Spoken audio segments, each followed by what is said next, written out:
Well, thanks for coming. Since we're in a bye week, I don't know what to talk about because I'm not going to talk about the next team on our schedule yet, other than I think it's a good time for us to be in a bye week. I think that we're tired, sore, beat up, all those things that everybody is at this time of year. And hopefully it'll give us a little spark. We'll get refreshed and finish out this season the way it should be finished out. You're sitting in a pretty good place, 7-1, bye week, 3 of the next 4 at home. Doesn't get much better than that. I don't know. It seemed like we play better on the road. So we'll see. We'll see if being at home is a good thing or not. I hope that we have a home field advantage, which means there's a lot of people there that get us over some critical humps. That'd be really nice if our home field was an advantage to us. Roger, speaking of getting over humps, you guys got into the top 25 in the AP poll. Does that mean anything for you in the program or not? Well, to be honest, I think it means something to the program as far as public perception.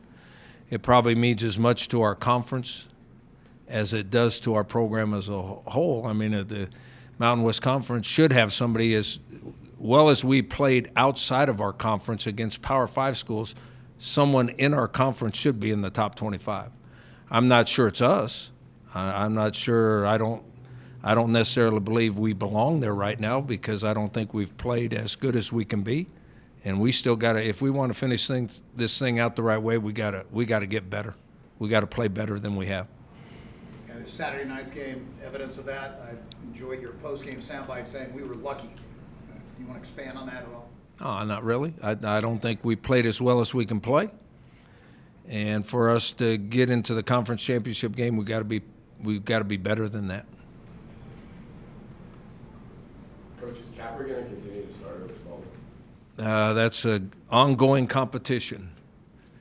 We play the best 11 on both sides of the ball, and a bye week is a great time to have competition too, because you don't spend as much time getting ready for who you're playing. You do a lot more offense versus defense, and so they get equal reps and they get to go against basically the same guys, so you get to see who's performing at a better rate. Do you treat this, when you kind of have the double bye, do you treat the second one any different than the first, especially when you're kind of later in the season coming up on the home stretch? Yeah, we're going to give them more time off. The first bye we practiced 4 days. We didn't practice yesterday. I'm not sure we're going to practice 3 days. We're practicing today. And depending on how practice goes today, it will determine whether we practice the next 2 days or just one of the next 2 days. So we're giving them more time off, hopefully to get healed up and fresh. What's going to be Go ahead. What's going to be a point of emphasis going into this bye week? To get back to doing things fundamentally correct. What do you think it's going to take to make the offense more productive? They have to execute better. And so hopefully that's the reason you practice. You practice to try to obviously put a game plan in against the opponent you're playing, and you practice to improve your fundamentals and techniques so that you perform better. Our offense needs to do all of that so that we can be more effective and score more points. They've shown glimpses where they're productive and it looks like it's in there, but then they're inconsistent. What do you think is the reason behind that, and how do you overcome it? I don't know what the reason is behind it, or we would have fixed it already. But the only way you overcome those things is to continue to practice and try to get better. You don't ignore it. We change a few things in practice to see if that'll work. But mostly it's just the effort and the want to by the players to continue to work on their techniques and fundamentals so that they execute better. I mean, I didn't see us get any illegal procedures last week. So that was an improvement from the week before where we jumped offsides or moved 4 times. We didn't do it last week. So there was some improvement made that way. This is the second year in a row you went to Nevada with a 6-1 record. This year you came out 7-1 instead of 6-2. What role did the senior leadership have in making sure that what happened last year didn't happen last Saturday? Well, I think that our seniors have done a good job of leading this year, and I think that we demanded more of them this year, starting with the off-season program. And I think that they continue to listen, and I think they continue to try. And I think even though when we don't play well, it's interesting how we never panic. We just keep playing and trying to plug along and all that kind of, and that's inner leadership. That's maturity, and the maturity usually comes from your older guys. I think we can be a really good football team. We are not one now, but what we are is a team that keeps trying and plays really, really hard and finds a way to win. That's a whole lot better than the other way, because you can try really, really hard and still not win.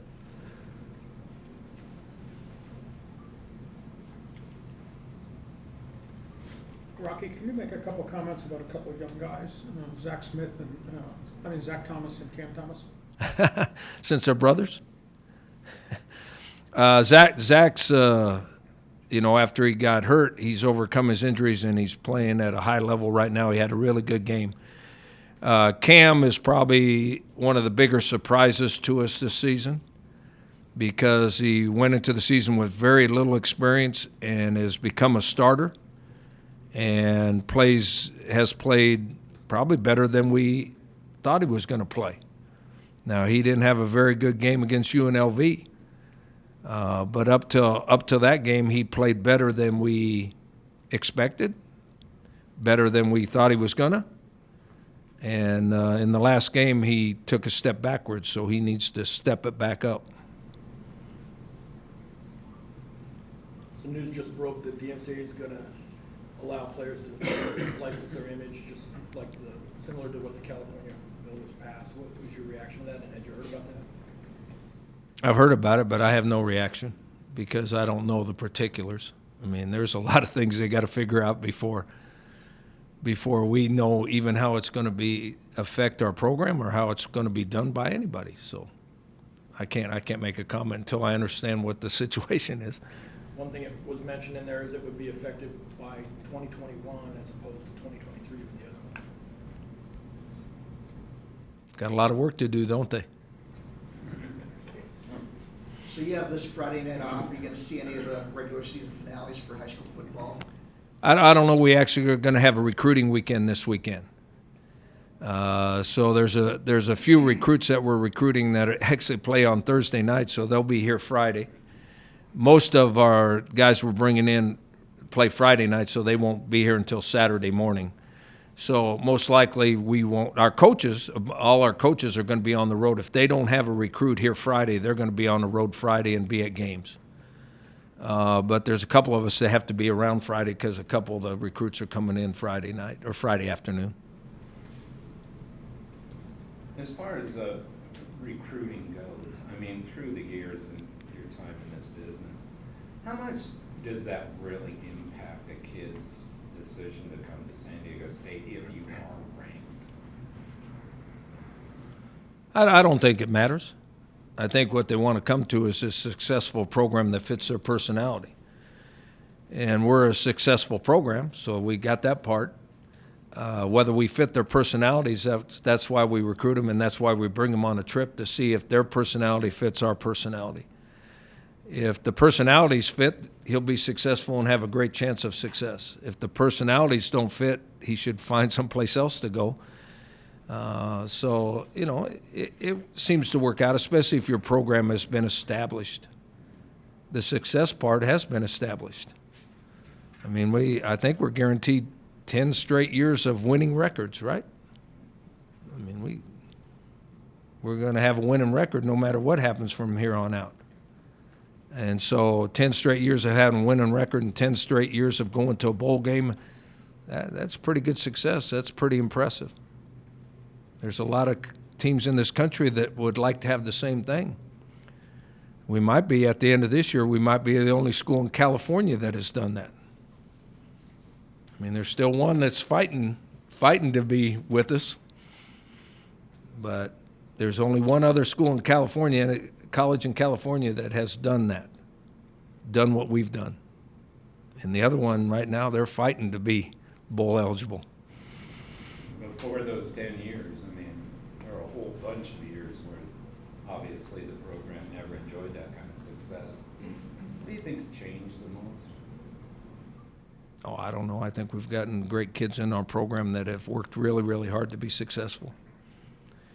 But as far as recruiting goes, the recruits don't care. All they care about is what you are now. They don't care what happened decades ago. All they care about is what you are now. You guys are obviously in a good spot. Just thoughts on now, what's ahead of you as you're facing teams that are behind you and trying to catch up with you guys in the division? Well, the goal is to get in the championship game. And we're playing 3 conference teams that all 3 of them beat us last year. And some of them are fighting for survival to be bowl eligible. I mean, a couple of them are still fighting to be in the conference championship game on the Western Division too. And guess what? Those 2 we play. So some of them, you know, and there's one of them fighting just to get bowl eligible. So we're going to play 3 highly motivated teams that are of equal talent that we are, which has been our whole season. We got to play better. We got to get better, and we got to play better to make sure that we're the ones in the conference championship game. What kind of record do you think it'll take to win the West? Seems like a lot of the schools already have a couple losses. Yeah, but their overall record is okay, and they're talented, and if they beat us, there's a chance that, I mean, all 3 of those teams that we're playing can beat us, which would, I guess, knock us out of the deal. Someone with 1 or 2 losses is gonna win the Western Division. Anything else for Coach? You like having BYU back on the schedule? I don't mind playing BYU. I wish they weren't on the schedule, because I think that them leaving the league was the wrong thing to do, and they went independent. And the only way they develop a schedule is the Mountain West Conference scheduling them. So if I'd have been an athletic director, I'd have never scheduled them. You think there's a tinge of a long historical rivalry that's good for your program, considering? I don't think a kid in our program sees BYU as I see BYU, because I've been in this conference a long time, and I was in the conference when BYU was in the conference and all those sort of things. There's not a kid on our team cares, because they don't know any of the history or care about the history.